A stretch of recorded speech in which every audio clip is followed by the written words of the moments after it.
Selamat malam. Saat ini kuartir cabang Indramayu alhamdulillah diberikan rezeki yang tak terduga ya Kak. Tadi habis sholat maghrib kemudian disediakan untuk berbuka puasa, luar biasa. Terima kasih, ini ada ketua DKM-nya nih yang luar biasa memberikan kesempatan untuk kuartir cabang Indramayu. Bapak boleh sharing kepada Pramuka dalam hal ini tentang kegiatan-kegiatan yang dilaksanakan di masjid dalam mempersiapkan Hari Raya Idul Fitri ini.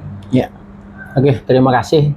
Untuk masjid ini sebetulnya kegiatan Hari Raya Idul Fitri itu include dari awal, yaitu sejak awal Ramadan sampai dengan nanti Idul Adha. Itu panitia sudah dibentuk secara bersamaan, yaitu dengan program-program. Yang pertama adalah program Imaroh Masjid, yang kedua adalah program edukasi remaja, dan kemudian yang ketiga adalah program sosial.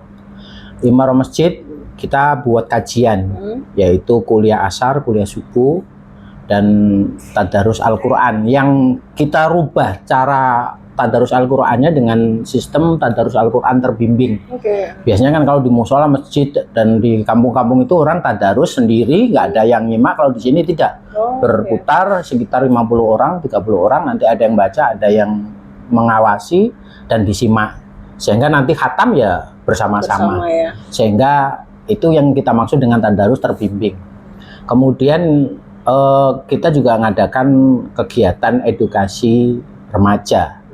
Karena bagaimanapun kita adalah generasi yang nanti pada akhirnya tergantikan oleh mereka. Kita ini punya remaja masjid yang alhamdulillah sangat solid, yang sejak awal melakukan sebelum Ramadan kajian-kajian remaja, yang kemudian di bulan Ramadan ini praktis mereka nggak ada kajian karena mereka dalam kapasitas sebagai pelaku aktivitas kerja Imaroh sosial. Mereka ini mencari dana, menggali potensi zakat dan sodako, seperti yang tadi itu santunan anak yatim itu alhamdulillah 30 anak yatim masing-masing dapat 2 juta. Luar biasa. Nah, dan itu laporan terakhir masih nambah, dan biasanya kalau lebih dana itu masih ada nanti akan kita bagikan Muharram, sehingga kalau di sini itu 1 tahun itu 2 kali santunan yatim. Biasanya kalau Ramadan itu 2 juta dengan paket, kalau di luar Ramadan yaitu Muharram biasanya 1 jutaan. Dan itu semuanya adalah kerja remaja masjid. Makanya, dan ini terus berlanjut, anak-anak nanti malam juga akan melakukan evaluasi tentang santunan fakir miskin ya. Dan itu full anak-anak yang kerja, anak-anak remaja masjid. Kader pramuka juga tentunya di sekolah. Berarti memang ini memberdayakan sekali para remaja-remaja ya Pak? Ya, lebih banyak di remaja. Kita ini titik beratkan di remaja.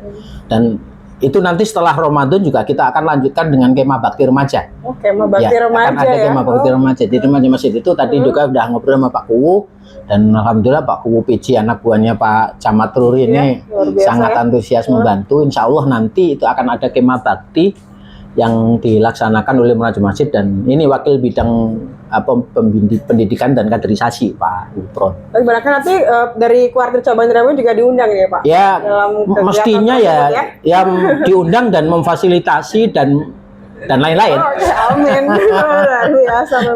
Dan memang di bulan Ramadan ini antusiasme dari masyarakat Jatibarang juga memang luar biasa ya Pak ya? Itu yang kami tahun ini kita sempat pesimis dengan informasi bahwa masyarakat itu ekonominya sedang nggak bagus kan gitu.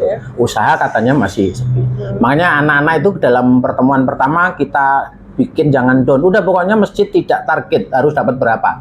Yang penting kita ini mengabdi, memberi santunan, dan untuk anak yatim dan fakir miskin. Ternyata tadi malam dihitung lebih dari harapan. Ya, insya Allah untuk fakir miskin itu 1 orang 150 dengan jumlah 190 fakir miskin yang nanti disantuni. Itu untuk kegiatan kerja sosialnya, dan untuk pelayanan masjid untuk tamu-tamu juga sudah kita bentuk. Biasanya sih 1 sampai 20 itu mobil nggak boleh masuk kalau maghrib begini. Tapi sekarang kita buka sudah bebas saja karena antisipasi orang yang mudik. Jadi Ya, kita sudah ingin mulai agar masjid apa ini ya? juga bukan hanya sekedar tempat ibadah, tapi menjadi rest area. Ya. Karena memang Gitu. sudah mulai Iya, udah mulai banyak, ramai mulai banyak. para pemudik yang Ya, jadi kita sediakan ini yang digelar karpet di samping itu ya untuk tempat istirahat, untuk istirahat para pemudik. Itu dan kita buka 24 jam. Ya, dan alhamdulillah kemarin juga kita itu 20 hari pertama sampai hari ke-20 itu ada rumah makan, ya disebutkan kayak kalau disebutkan iklan nanti ya. Iya itu rumah makan Mas Udin itu sampai menyiapkan buka puasa itu prasmanan selama 20 hari di 20 masjid hari. kerjasama dengan kita ya. Jadi terus dari bank juga yang intent membantu kita ini ya, Bank BSI itu intent membantu ya, iklan ya. Soalnya tadi disumbang soalnya. Itu kalau saya lihat tuh Bapak ini sangat support sekali dengan remaja, kegiatan remaja, dan apalagi di sini masjid apa ya seperti itu. Dan di kuartir cabang Indramayu dalam hal ini adalah program dari Kuarnas itu ada yang disebut dengan karya bakti lebaran, Pak. Jadi saat ini anggota pramuka itu membantu baik itu pihak kepolisian untuk mengatur lalu lintas, membantu para pemudik yang melintasi jalur Indramayu dan sekitarnya. Menurut Bapak nih bagaimana? Boleh banget itu dikolaborasikan dengan kita. Oke, betul. Soalnya di sini juga kan Padat ya, Pak ya? iya. Di sini itu apalagi kalau sudah menjelang apa namanya Lebaran begini. Saya aja berjalan dari Masjid Bulak. Kebetulan saya ini ngasih kajian kuliah asar itu kalau jam 4 sore itu di Masjid Bulak. Ke sini tadi itu hampir 20 menit dari Masjid Bulak. Waduh, macetnya. Nah, ini tuh kalau teman-teman rekan-rekan dari pramuka ikut kolaborasi dengan kita mah oke banget itu. Ditunggu. Support ya, Pak. Iya, apalagi ada Pak Asdanya yang ada di sini. Terima kasih banyak Bapak, Ya, sama-sama. sehat selalu dan sukses Amin, selalu amin. untuk Gitu. semua program-program yang sudah dipersiapkan luar biasa dan insya Allah Mohon. berkah untuk seluruh hidup Amin. ya. Dan itu Jangan lupa subscribe, like, komen dan share YouTube Ayu Pramuka.